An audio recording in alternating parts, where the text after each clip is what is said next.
काफ़ी महत्वपूर्ण उसमें रोल है। और आप एज लॉ कॉलेज के प्रोफेसर होते हुए आपने अपने लाइफ टाइम में बहुत सारे सैकड़ों वकील तैयार किए हुए हैं और कई दर्जन जजेज आपने तैयार किए हुए हैं। तो इस तरह से मतलब आपका कंट्रीब्यूशन पूरी सोसाइटी में बहुत महत्वपूर्ण है, हम सभी उसको एक्नॉलेज करते हैं।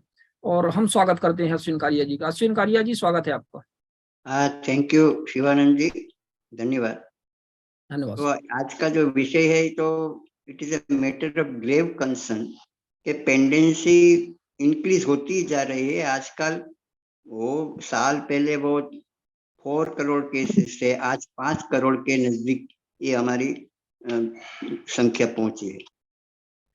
तो access to justice is a fundamental right और fast justice is also a fundamental right. तो you see, bar and bench both have obligation on duty towards each other. तो इसमें क्या है कि अगर एमपी चीफ जस्टिस ने ऐसा ऑर्डर किया है कि भाई पुराने केसेस पे निपटारा किया जाए, तो इसमें there is nothing wrong in it. और ये जो स्ट्राइक का मामला है, ये सिर्फ इसी राज्य में नहीं है। अभी लखनऊ में हुआ था, गुजरात में भी अभी अभी हुआ था, ओडिशा में भी हुआ था, महाराष्ट्र में भी हुआ था। कई जगह एडवोकेट स्ट्राइक करते हैं। और क्या आजाद बॉयकॉट करते हैं या स्ट्राइक करते हैं। तो इसमें सारे केसेस भी हुए, कई हाई कोर्ट्स में भी केसेस हुए, सुप्रीम कोर्ट में भी केसेस हुए हैं। सुप्रीम कोर्ट का 2 जजमेंट है, वो 7 जनवरी 2020 का भी है और अभी एक महीने पहले मेरे ख्याल से 23 जनवरी में भी उन्होंने एक ऑर्डर किया है। तो जब भी बॉयकॉट होता है और स्ट्राइक होता है तो एडवोकेट्स कोर्ट में तो नहीं जाते, उसकी मुद्दत है। तो whenever a vakalatnama is filed before a court on behalf of a particular client, तो इसमें क्या होता है कि वकील बाध्य होता है कि जब भी असील का केस होता है तो उसको अपियर होना पड़ता है। तो सुप्रीम कोर्ट का जजमेंट तो है कि there is no obligation for court to wait और टू एडजॉर्न द केस। इसी सवाल ये होता है कि क्या एडवोकेट्स को स्ट्राइक का राइट है। वैसे देखा जाए तो अपने जो संविधान है, संविधान 19(1)(c) के मुताबिक strike is a fundamental right. लेकिन एडवोकेट्स को भी ये राइट मिलता है कि नहीं मिलता है, ये सुप्रीम कोर्ट ने ठहराया है कि एडवोकेट स्ट्राइक इज इलीगल। कैसे ठहरा है? What are the reasons for denial of right to strike by advocates? तो सुप्रीम कोर्ट ने कहा है because clients are denied access to justice. Taxpayers' money is lost. Nobody is accountable for such loss and harassment. आप देखिए कि अगर strike होती है या बॉयकॉट होता है तो किसी का कोई अकाउंटेबिलिटी नहीं है। Neither of the judges nor of the वकील, किसी को भी अकाउंटेबल नहीं बनाया जा सकता। तो supreme court has held frequent strike by lawyers are illegal। बहुत क्लियर जजमेंट है। और as the abstract access to justice, right to strike, so he is a person who helps people to achieve justice. इसमें Harish Uppal versus Union of India का case है, वो 7 जनवरी 2022 को ये हुआ है। तो इसमें क्या होता है कि many times because of the strike there is a conflict between bench and the बार।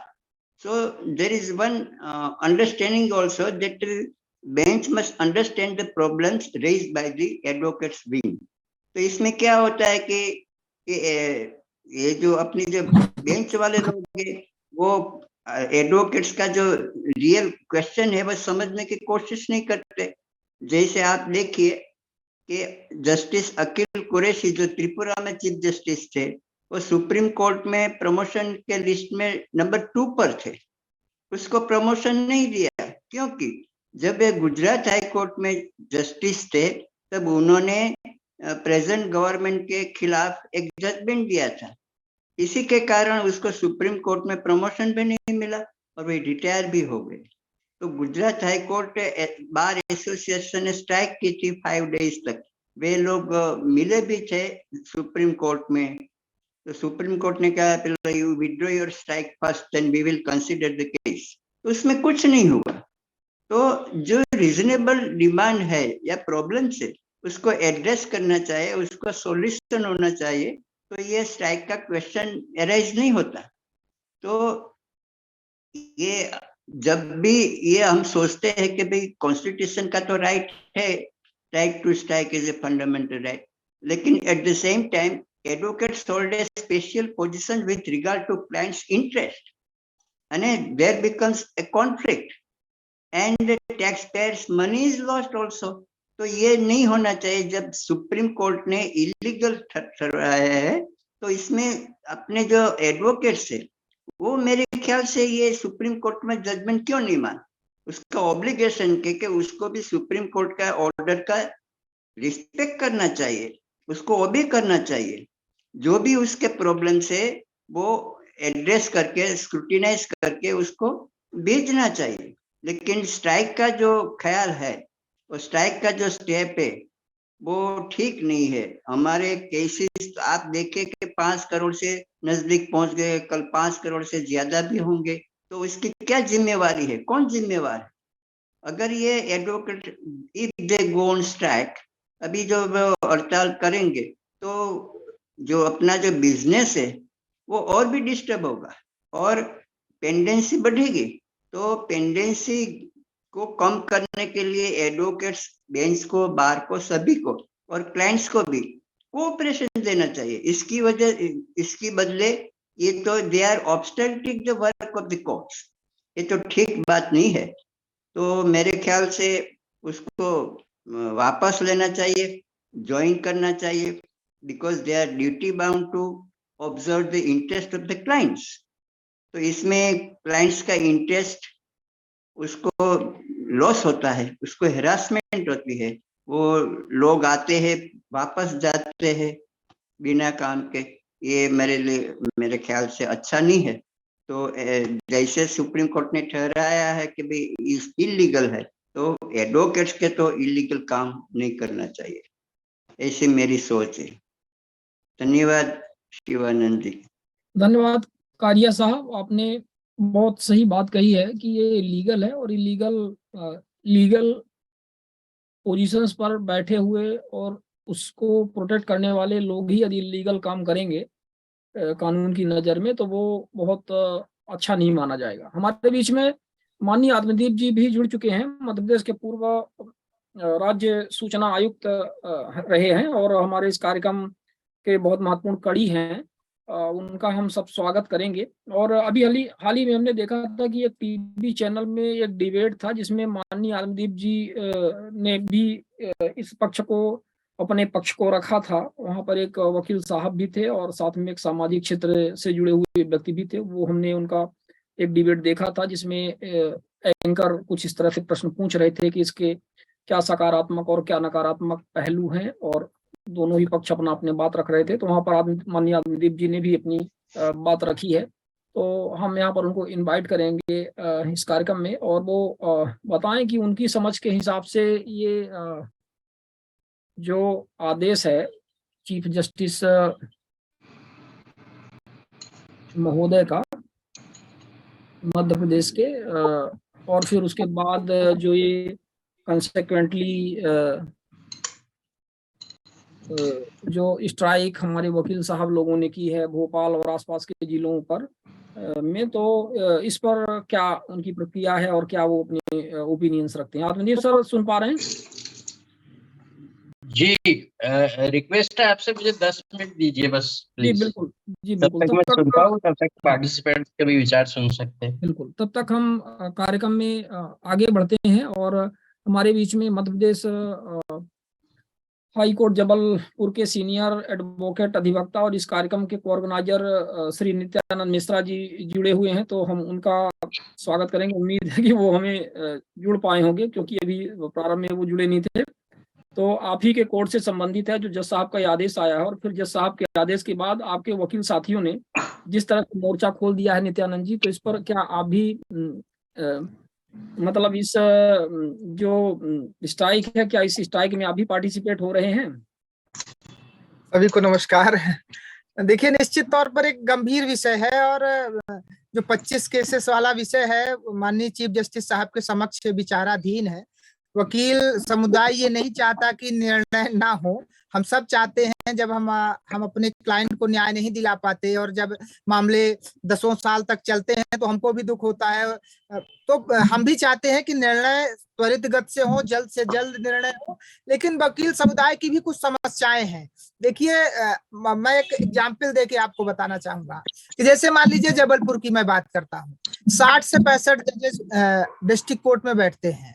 अब अगर कोई वकील सिविल की प्रैक्टिस करता है तो 10-15 जजेस, 18 जजेस सिविल मामले सुनते हैं, 10-20 जजेस क्रिमिनल सुनते हैं, बाकी फैमिली कोर्ट्स और सारी सब। अब अगर 20 कोर्ट्स में पर डे के, अब आपने टॉप 25 केसेस जो पुराने केसेस हैं आपने डे टू डे बेसिस पे सुनना शुरू कर दिया।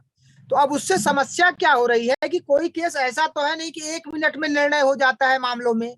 उस पे चीप होता है, उस पे क्रॉस होता है, आर्गुमेंट होता है, 50-50 पता चले कि उसमें गवाह हैं, उनके बयान, फिर क्रॉस एग्जामिनेशन, और उसके बाद बीच में कई एप्लीकेशंस लगती हैं सिविल केसेस में। तो एक लंबी प्रोसेस है। अब आपने उसको 3 महीने के अंदर डिसाइड करने के लिए हार्ड फास्ट रूल बना दिया कि नहीं, 3 महीने में आपको डिसाइड ही करना है।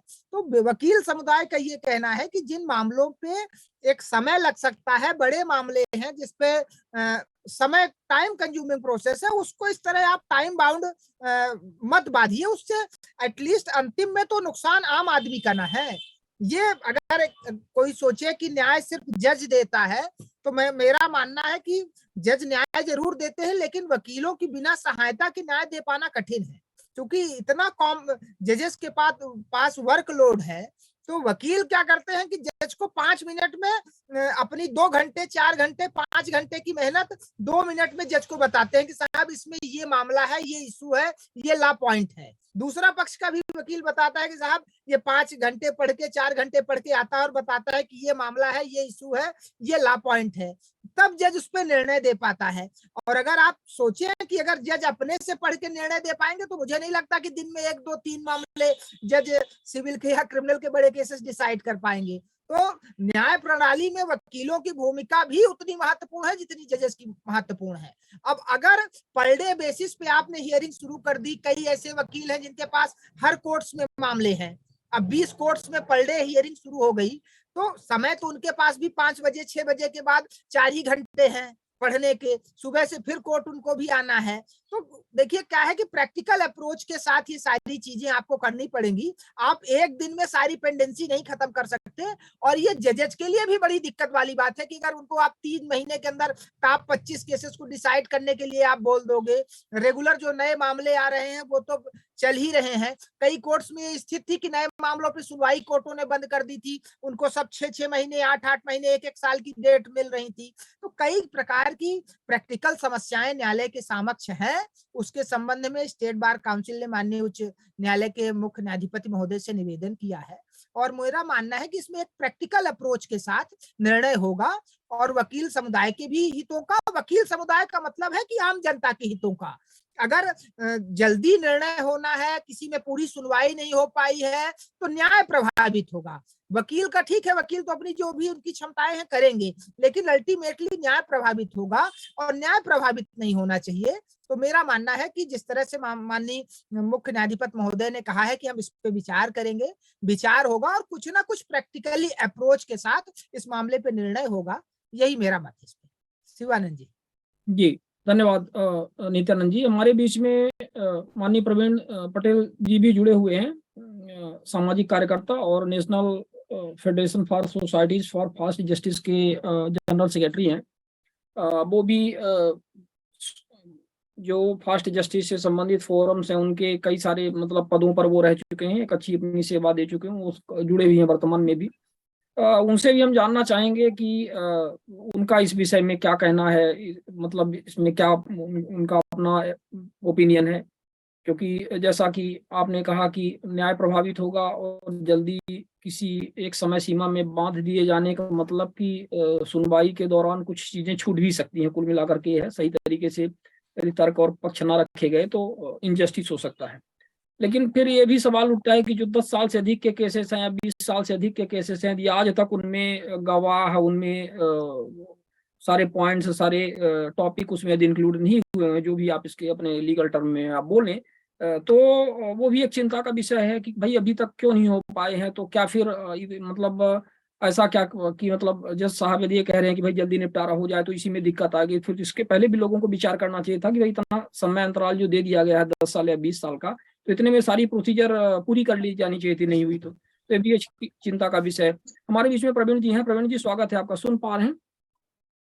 या थोड़ा सा मुझे समय चाहिए टेक्निकली, और हमारे यहाँ लाइन भी चली गई है। Give me 5-7 minutes. हाँ ठीक है सर, आप 5-7 मिनट लीजिए। तो हमारे बीच में एम राघवन जी दिख रहे थे। बात एम मैं कहना राघवन चाहूंगा, आपने एक बहुत महत्वपूर्ण बातें दोहराई हैं, बड़ा महत्वपूर्ण विषय इंगित किया कि पुराने जजेस को, पुरानी व्यवस्था को, वही मैं कहना चाह रहा हूं कि 10 साल 20 साल पुराने मामले हैं, आप उसको अचानक कह दो कि हम 15 दिन में, 3 महीने के अंदर आपको इस मामले को डिसाइड करना है, और 25 ऐसे मामले एक न्यायालय में डिसाइड करने हैं। तो आप 25 मामले डिसाइड करने हैं 3 महीने में, 60 दिन, 55 दिन, 60 दिन कोर्ट है, 55 दिन 60 दिन कोर्ट है, और आपको 3 महीने में 25 बड़े मुकदमे डिसाइड करने हैं, पुराने मुकदमे डिसाइड करने हैं।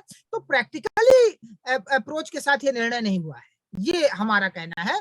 तो हमको त्वरित निर्णय देना है, पुराने मामलों को पहले सुनना है।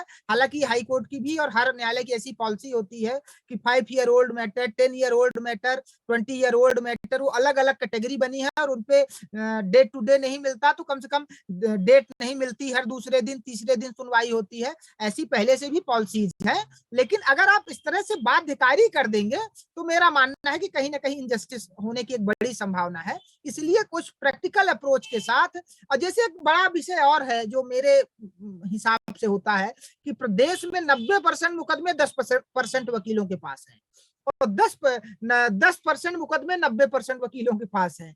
अब पता चला कि एक ही बड़े वकील साहब के टॉप 25 मुकदमे हर कोर्ट में लगे हैं। तो हर दिन एक ही बड़े वकील साहब को 25 कोर्टों में अपीयर हो पाना, 25 कोर्टों में बहस कर पाना, 25 कोर्टों में आर्गुमेंट कर पाना, ये नियरली इम्पॉसिबल है, कर ही नहीं सकते, उतनी तैयारी नहीं हो सकती, वो सारी चीजें उसमें एक दिक्कत खड़ी होती है।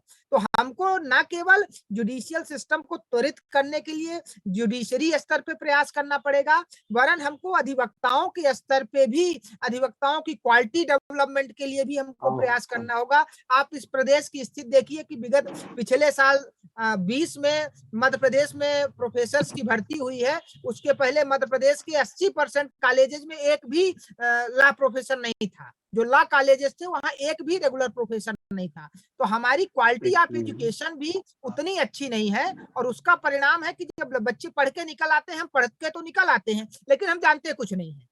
तो वो चीजें भी हमको सुधारनी पड़ेंगी कि जिससे अच्छी क्वालिटी के एडवोकेट्स भी प्रैक्टिस के लिए मिले, और जो भार है सीनियर्स के ऊपर के पता चला उन्हीं के पास सारे मुकदमे हैं, तो डिसेंट्रलाइजेशन हो। और डिसेंट्रलाइजेशन के लिए जरूरी है कि एडवोकेट्स की भी प्रॉपर ट्रेनिंग हो, स्टेट बार के स्तर पर, हाई कोर्ट्स के स्तर पर, डिस्ट्रिक्ट कोर्ट्स के स्तर पर।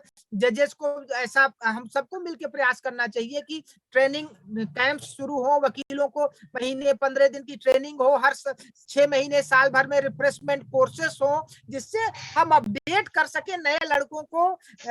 जो नए लड़के हैं या कि जो हमारे पुराने साथी हैं उनको भी हम रिफ्रेश कर सके। तो बहुत सारी चीजें जब वकील पढ़ लेते हैं, कानून समझ के आते हैं, तो न्यायालय को सरलता होती है।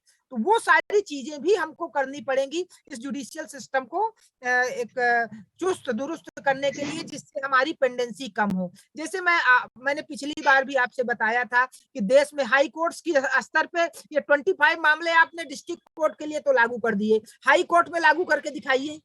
हाई कोर्ट में आप नहीं लागू कर सकते। यहाँ तो 25-25 साल से मुकदमे पेंडिंग है, 33 साल से मुकदमे पेंडिंग है, और जजेज 10:15 बजे से बैठ के 6 बजे 7 बजे तक 8 बजे तक लगातार काम कर रहे हैं। उनको राउंड द क्लॉक काम कर रहे हैं, काम में उनके कमी नहीं है, बहुत मेहनत कर रहे हैं, लेकिन इसके बाद भी वो काम पूरा नहीं कर सकते क्योंकि इतनी पेंडेंसी है। 20-25 आदमी मध्य प्रदेश उच्च न्यायालय की जबलपुर खंडपीठ में 25 जज हैं और आपने 4 लाख 3 लाख मुकदमे उनके सर पे रखे हुए हैं, वो कैसे डिसाइड कर देंगे? संभव है ये कर पाना, मानव के लिए संभव है, मशीन नहीं है कोई जज। उनको भी पढ़ना पड़ेगा, अपडेट होना पड़ेगा। अगर आपको खत्म करनी है, सबसे पहली जो प्राथमिकता है आप जजेस की पड़ेगी। लोगों में चले जाइए, 2 स्टेनो है जज के पास, कितना वो लिख लेंगे पूरे दिन में? भाई ये तो जज लिखे, कैसे संभव है? हमको लोकल इंफ्रास्ट्रक्चर को मजबूत करना पड़ेगा, जुडिशियल सिस्टम को मजबूत करना पड़ेगा। वहां हमको 2 ठो 4 ठो 5 ठो जो प्रैक्टिकल समस्याएं हैं, 5 स्टेनो होने चाहिए कम से कम एक एक जज के पास, जिससे वो डिक्टेशन दे सके। जजेस की क्वालिटी इंप्रूव करनी पड़ेगी हमको। तो वो सारी चीजों पे हम, आप देखें, आप भी तो सब जानते ही, हाई कोर्ट में 10-10 साल से सरकारों ने जवाब नहीं प्रस्तुत किए हैं, और 2 पेशी 3 पेशी 4 पेशी 5 पेशी मामला इसलिए बढ़ जाता है कि सरकार का 1 पॉइंट का जवाब नहीं आया है। तो अब ये समस्याएं हैं, हमको सरकारी वकीलों की भी क्वालिटी सुधारनी पड़ेगी। सिर्फ राजनीतिक नियुक्तियां हो रही हैं सरकारी वकीलों के तौर पे, जो हाई कोर्ट और सुप्रीम कोर्ट स्तर पे हो रही हैं, वहां सिर्फ राजनीतिक नियुक्तियां हो रही हैं। उनको राजनीति से फुर्सत नहीं है, तो जवाब कब लिखाएंगे? और जवाब लिखाना भी है तो इनकॉम्पिटेंट लोग जब जवाब लिखाते हैं तो चाहिए इसका उत्तर लिख, दूसरे का उत्तर देते हैं। तो वो सारी समस्याओं पे हमको कंसंट्रेट करना पड़ेगा। लोक अदालत की संख्या बढ़ानी पड़ेगी हमको। ये जो सिर्फ इस तरह से बाउंडेशन कर देने से कि 25 मामले आप 1 महीने में डिसाइड करो कि 2 महीने में डिसाइड करो, इससे हल नहीं निकलना है। हल, अब बताइए, आपके छोटे छोटे मामलों के हजारों मुकदमे यहाँ पेंडिंग है, जिसपे 1 पेशी में सब कुछ हो जाना है, लेकिन सरकार की रिप्लाई ना होने की वजह से पेंडिंग है। तो बहुत सारी टेक्निकलिटीज है। 2-2 साल 3-3 साल के मुकदमे, जिनमें सजा 2 साल की सजा है, और 2010, 2008, 2005 के मुकदमे अभी डिसाइड नहीं हुए, जिनमें सिर्फ 2 साल की सजा है। जजेस की संख्या कम है। तो ओवरऑल हमको इंफ्रास्ट्रक्चरल सुधार की आवश्यकता है। सिर्फ इस तरह से टाइम बाउंड कर देने से, टाइम बाउंडेशन कर देने से मेरा मानना है कि कोई निर्णय हो पाना, मतलब कोई प्रैक्टिकल सोल्यूशन नहीं है। अब ये ठीक है कि वाहवाही के लिए कुछ भी आप कर सकते हो, पर प्रैक्टिकल सोल्यूशन के लिए हमको ओवरऑल इंफ्रास्ट्रक्चरल डेवलपमेंट की आवश्यकता है। हेलो, मैं ये पूछना चाहूंगा शिवानंद जी, 1 मिनट। कार्य जी प्लीज। मान लीजिए कि उनकी सभी बातें प्रैक्टिकली सच है, मान लीजिए उनके भी कई प्रॉब्लम्स होते हैं, और ये लोग बताते हैं कि उसको भी अगर डिसीजन में लेट होता है तो उसको भी दुख होता है, लेकिन आपके जो प्रॉब्लम्स है वह सभी को एड्रेस करना चाहिए, बातचीत संवाद होना चाहिए, उसके रिप्रेजेंटेशन होना चाहिए, लेकिन इसमें स्ट्राइक करने की क्या जरूरत है? ये जो काम ठप हो जाता है, पेंडेंसी और बढ़ जाती है और डिस्टर्बेंस हो जाता है। मेरे ख्याल से स्ट्राइक करने की कोई जरूरत नहीं, सुनने वाला भी तो नहीं है। ये प्रॉब्लम तो ये है कि you see, you have no right to strike, and even though you go on strike and that is illegal, ये तो बात ठीक तो नहीं है। निश्चित तौर ये मैं कहना निश्चित तौर पर स्ट्राइक, सुप्रीम कोर्ट के निर्णय के हिसाब से स्ट्राइक हमारा राइट नहीं है एडवोकेट्स का, ये मैं मानता हूं। हम जरूरी सर्विसेज कर रहे हैं, लेकिन है क्या समस्या है कि कोई सुनने को भी तो तैयार नहीं है। आर्बिट्रेरीनेस, आपको ऐसा लगता होगा ऊपर स्तर पे जब लोगों के पास सत्ता आ जाती है, पावर आ जाता है, तो जब तक वो पद पे रहते हैं क्या सुनने को तैयार है? ये भी तो समस्या है। आपको जो मैंने प्रैक्टिकल समस्याएं आपको बताई, ये बाढ़ ने पहले भी रखी है माननीय मुख्य न्यायाधीपति महोदय के समक्ष कि सर हमको ये समस्याएं होने वाली हैं, ये प्रैक्टिकल समस्याएं हमको होने वाली हैं। लेकिन कहीं ना कहीं जो कमी है तो दोनों पक्षों में ना कमी होती है, तब ना बार को स्ट्राइक करना पड़ता है ना, अन्यथा बार को स्ट्राइक करने से साहब 50% वकील जो दिहाड़ी में काम करते हैं, जिनको पर डे कोर्ट जाते हैं, जब कुछ मिलता है तब उनका घर चलता है। ये इतनी स्थिति अच्छी नहीं है सभी वकीलों की। 10-20% का अलग वर्ग है जिसके पास अपना इंफ्रास्ट्रक्चर है, खानदानी वकील है, उनका सारी चीजें ठीक है, लेकिन निचले स्तर पर, तहसीलों के स्तर पर, डिस्ट्रिक्ट कोर्ट्स के स्तर पर ऐसे वकील भी हैं जो बेचारे अगर दिन में मजदूरी न करें, या कोर्ट की भाषा में हम कहें कि कोर्ट में जाके प्रैक्टिस न करें, तो घर नहीं चलता उनका। तो हम वकीलों की भी समस्याएं हैं। अब ये है कि हमको एक ऐसा सिस्टम डेवलप करना पड़ेगा कि वकीलों को स्ट्राइक ना होनी चाहिए। और कई बार ये भी देखने को मिलता है कि जो हमारे नेता बन गए हैं, चुनाव लड़के चुनाव जीत के गए हैं, उनके अपने वेस्टेड इंटरेस्ट होते हैं, उसके कारण भी हड़तालें होती हैं। जैसे अभी पिछली हड़ताल हुई, आपने हड़ताल भी कर दी और कई जगह आपने 10:30 बजे 11 बजे आपने हड़ताल वापसी की घोषणा हो गई। अब कई हमारे मेरे व्यक्तिगत मैं अपनी समस्या बताऊं कि मुझे 11:15 11:30 बजे पता चला कि आज हड़ताल थी और वापस हो गई। अब 11:30 बजे मेरे कोर्ट पहुंचते पहुंचते मेरे कई मुकदमे निकल गए, जिसपे जज ने ऑर्डर कर दिया कि आप नॉन प्रेजेंस में 2 महीने 1.5 महीने बढ़ा दिए। तो अब इससे कहीं ना कहीं मुझको भी ना नुकसान हुआ, मेरे क्लाइंट्स को भी ना नुकसान हुआ। तो इस तरह की समस्याओं को भी बार को भी एक ये कहें कि बुद्धिमत्ता पूर्ण ढंग से निर्णय लेना चाहिए। मैं आपकी इस बात से सहमत हूँ शिवानंद सर। जी बिल्कुल सही है आपका कहना, इस पर तो हम सहमत हैं पूरी तरह से कि जो सुप्रीम कोर्ट और हाई कोर्ट हैं जो एक तरह से जस्टिस के एक टॉप मतलब माने जा सकते हैं और है ही हैं। यदि उन्हें कुछ उदाहरण प्रस्तुत करना है कि यदि हम कहें कि डिस्ट्रिक्ट कोर्ट और एडीजे